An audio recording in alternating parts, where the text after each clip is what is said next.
نقصد بإذن الله العلم والمعرفة، ليس العلم والمعرفة فقط، حتى الاقتصاد متفتح على العالم، والعالم الآن لغاته كثيرة.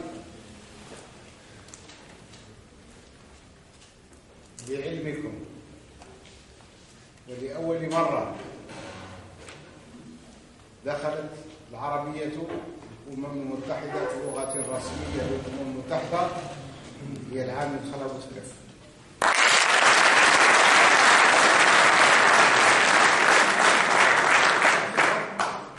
واشترطت أنه يتكلم بالعربية، وإن كانت آنذاك لغة الأمم المتحدة هي الفرنسية. لغة الدبلوماسية كانت فرنسية، فرغمهم بأن نتكلم بالعربية ويكون نجيبهم مترجمين، وهو يحسن الفرنسية أحسن مني بكثير. فكان ذلك، وهذا يسجل في رصيد